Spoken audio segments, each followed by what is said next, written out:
toi aussi tu utilises Wikipédia pour étaler ta culture, ou pour faire les mêmes dissertations que tout le monde? Bien ouais, t'es finalement pas plus con que y penser ou que tes autres stars préférées qui pompent ton fric pour même pas faire de vidéos. Ouais mais voilà, comme tu fais ça parce que t'as une flemme monumentale, tu t'en remets plutôt à un chauve en t-shirt à manches courtes à 3000 balles pour te faire un résumé de résumé avec ses blagues au micro-ondes, ce qui fait que maintenant ce prix Nobel de caméo t'a persuadé qu'Aristote et son QI de 200 était une sous-merde qui dissertait bourré sur un tas de trucs auxquels il comprenait rien, ou que Giordano Bruno et Nikola Tesla étaient des génies incompris que ces vidéos de 20 minutes ont réhabilité dans la postérité. Sauf que ouais mais non, il est grand temps que tu bouges ton corps malade de cul de jatte télévisé pour chercher des trucs tout seul, sinon tu vas finir par faire de YouTube le nouveau Discovery Channel, et crois-moi, t'as autre chose à faire qu'écouter Père Castor te faire la lecture de son résumé d'article au coin du feu, comme si c'était des putains de romans d'auteur et toi son connard de faire valoir. Bon, je vais quand même commencer par dire que Wikipédia c'est ni la grosse merde qu'on dit, ni le miracle que tu penses. Dans n'importe quelle encyclopédie chaque article est écrit au maximum par une petite équipe d'experts, même la grosse encyclopédie de ta grand-mère la morte qui lit encore des livres, et ce genre d'équipe peut largement faire des erreurs. Wikipédia est donc pas moins fiable sur le moteur à explosion ou la géographie de la Birmanie que n'importe quelle autre encyclopédie. Alors c'est open bar, mais c'est pas parce qu'un truc est légitime et t'apprend des trucs que tu dois croire tout ce qu'il dit. Alors putain voilà, je vais t'apprendre à utiliser Wikipédia vite fait pour être un peu moins con, me remercie pas, détends-toi et prends des notes. Déjà un conseil, évite les sujets controversés, du genre Prometheus le film ou négation de la Shoah. Je prends pas cet exemple au hasard ma petite chemise brune, car tu vas voir que si le site fait le tapin à chaque fois que tu t'y connectes, il est vachement moins content quand t'essaies de faire des trucs. Déjà a priori, sans rien connaître du bail, tu sais que l'article a rien à foutre là, car tu te dis qu'on pouvait mettre à peu près tout dans une sous-partie de l'article Shoah, ou dans l'article sur le négationnisme, ou sur le révisionnisme, ou dans celui réservé au complotisme, voire à l'antisémitisme. Bref, tu touches déjà un problème sur Wikipédia, c'est la multiplication des articles inutiles sur un sujet précis, et en général pas n'importe lesquels, ceux auxquels s'intéressent des militants devenus des encyclopédistes renommés par le pouvoir du clic vengeur ancestral. Parce que ouais, quand t'as contribué assez longtemps et même si c'est juste pour corriger les fautes des autres, t'as des types qui organisent un vote pour te coopter, et si le boulot que tu fais a été jugé suffisamment utile, de simple patrouilleur tu peux finir administrateur et avoir ton mot à dire sur l'interprétation de la charte de Wikipédia, et à partir de là on présumera toujours que t'as raison, plus particulièrement sur les sujets sensibles qui n'intéressent que toi. C'est comme ça qu'on assiste à un lobbying que, comme Wikipédia c'est pas un putain de poisson rouge, tu peux toujours vérifier par toi-même. Je vais donc te faire découvrir le bouton historique, et avec le bouton discussion ils vont devenir tes deux meilleurs putains d'amis. En cliquant dessus, tu vas avoir un certain nombre d'informations, et comprendre que peu importe qui fait quoi, il y a quasiment toujours une trace dans un historique de Wikipédia.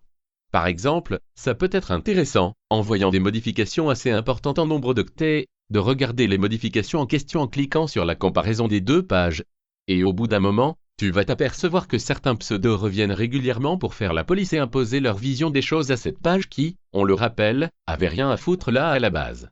Car c'est un autre problème de Wikipédia, les contributeurs occasionnels, et plus encore ceux qui rentrent en conflit avec un administrateur auquel une page tient particulièrement à cœur, sont vite saoulés par le pouvoir d'annulation et de ban de ces enculés pour qui l'encyclopédie libre est un terrain de propagande.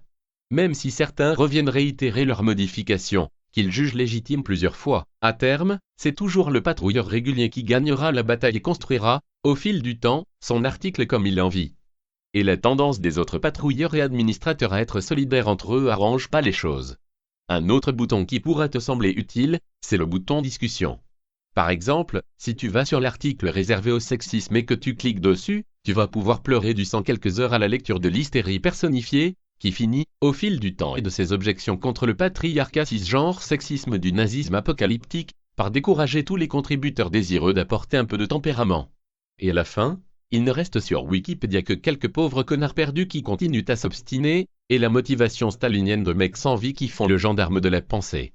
Enfin, un dernier conseil, mette un peu les références qu'on te met dans les articles, ça te permettra de te rendre compte du vide absolu de certaines notions de la novlangue moderne, et d'à quel point ça peut être dangereux quand la tendance est aujourd'hui de pas aller plus loin que le premier résultat Google pour faire des recherches, et même chez les fils de pute qui s'autoproclament journalistes. Voici la page Wikipédia de l'alerte enlèvement et voici maintenant Rachel Bourlier qui nous parle de l'alerte enlèvement. Ce dispositif a été mis en place en 2006 sur le modèle de l'alerte Amber créée aux États-Unis et au Canada. Amber est l'acronyme de l'anglais Americans Missing Broadcaster Emergency Response. La traduction en français est disparition en Amérique, réponse de diffusion d'urgence. Ce nom a été aussi donné en hommage à une enfant de 9 ans, Amber Hagerman, qui a été enlevée et tuée au Texas en 1996. Chaque message est soumis à des chartes graphiques et sonores strictement réglementées par le ministère de la Justice, avec un bruit de sirène comme nous avons pu l'entendre, et aussi la présence de Marianne sur le bandeau. Et la voix de l'annonce doit être très grave,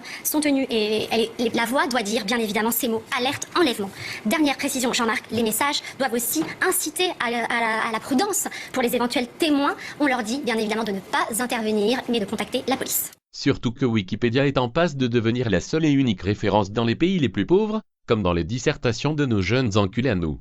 Par exemple, quand tu te demandes ce que c'est que cette putain de culture du viol dont tout le monde parle comme si c'était le nouveau virus Ebola des consciences, tu tapes les mots en question dans la barre de recherche, et tu tombes sur l'article le moins référencé du monde, qui sent la production faite en 5 minutes pour donner une légitimité à cette nouvelle menace pour la paix sociale, qui permet à toutes les femmes d'avoir peur de tous les hommes à cause des mythes sur le viol, dont tous les scientifiques s'accordent à admettre l'existence. Tous? Ben non, parce que quand tu vas dans les chiottes prévues à cet effet, tu tombes sur un article avec beaucoup de références, que quand tu les regardes de plus près ce sont toutes des références de même étude de 4 pseudo-scientifiques dont aucun n'a ne serait-ce qu'une fiche sur l'encyclopédie, et avec un article en anglais qui ne les cite même pas et est réduit au strict minimum. Alors ça ne veut pas dire que la culture du viol n'existe pas du tout, j'en ai rien à foutre, mais quand il n'y a pas viol, suggérer qu'un gros bof un peu raciste autoproclamé coach en séduction est empreint d'une culture du viol complètement intégrée à la culture française parce qu'on l'a lu sur Wikipédia, comme le démontre cet article très sérieux par exemple qui repose uniquement sur un sondage Ipsos, j'appelle ça de la police de la pensée et de la propagande. Par exemple ici, en partant du principe que la culture du viol existe et qu'elle va niquer toutes les femmes de ta famille, et de la vie d'un peu plus de la moitié des gens qui pensent que l'homme est plus un chaud du cul que la femme, cet enculé d'Ipsos arrive par des questions orientées à te prouver rien, sinon qu'une minorité de personnes pensent des trucs un peu rétrogrades, et que certains sous-estiment un chiffre ce qui montre surtout qu'ils sont mal informés. Alors pour pas être mal informé, écoute pas les enculés de journalistes qui t'affirment des trucs contraires à ta conscience, comme par exemple que t'es tellement un cultivé du viol qui doit demander pardon, et qui reposent entièrement sur des notions dont même Wikipédia et tous ses défauts t'auraient démontré en 3 secondes que c'était de la merde. Mais pour ça putain, faut que tu te donnes la peine de chercher un peu à en savoir plus par toi-même. Alors j'ai envie de finir en disant que c'est pas un hasard si Wikipédia est le premier résultat que te propose cet enfoiré de Google pour la plupart de tes recherches.